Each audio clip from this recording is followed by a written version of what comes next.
This week sees the return of the Black International Film Festival to Birmingham. The festival and award show marks the end of Black History Month, a series of events celebrating black history and culture.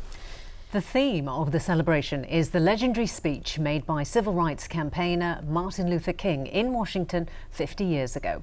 But has his famous dream of equality for all come true?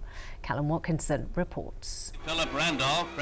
It's 50 years since Martin Luther King led 1 million civil rights campaigners in a march on Washington and made a speech that became a defining moment of the 20th century. I have a dream that one day this nation will rise up. The 50th anniversary of that speech is the theme of Black History Month, but the experience is different on our shores.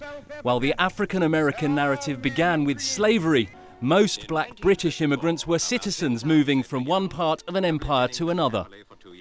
11-year-old Melita Bryan was among them. Now our country's first black female Lord Mayor, she left Jamaica a few months before Martin Luther King made that speech. One of the coldest winter in record in 1963 winter. It was so cold. I ended up with chilblain. I couldn't go to school.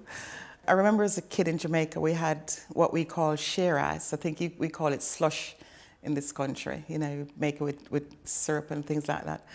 And the roofs and everywhere was covered in this white stuff. And I says to my mom, I says, "Oh, Mom, look at all that ice, you know."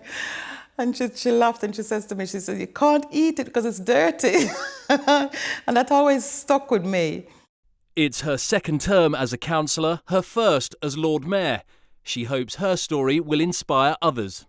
I would hope that the young black youth would see it as an inspiration and don't let their colour hold them back, because I've never done.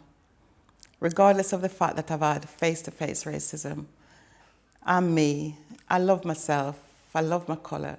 And I don't see colour. I see a person.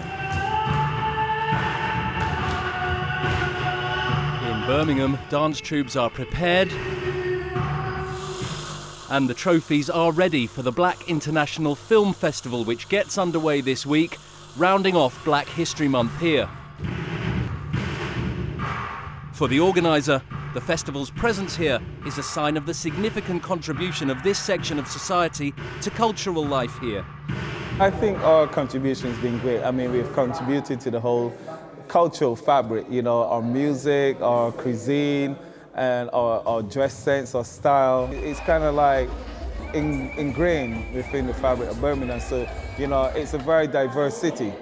But I think the black influence is quite heavy. A padlocked door to an interior room. I wanted you to see for yourself. We have some great actors that have come from Birmingham.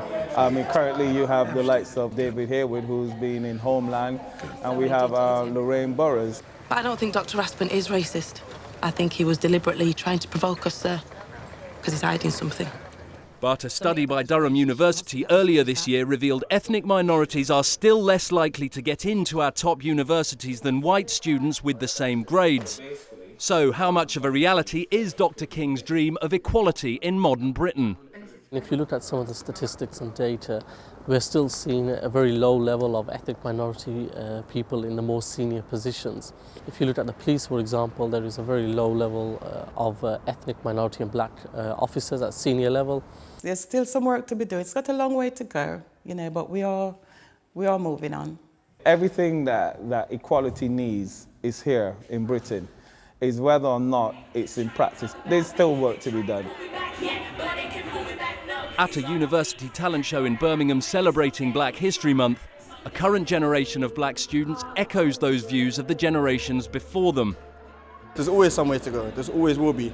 That's just the journey of life. I don't think the dream has been kind of expressed to its full potential as yet, but we still have hope that it has gone a long way since back those days anyways. There is a lot of boundaries put in place for a lot of young black children. Like, it's not always equal. I think it's gotten better over the years, but there's still problems with integration and acceptance. There's still racism in the workplace and things like that, so we're getting there slowly, but we're halfway there.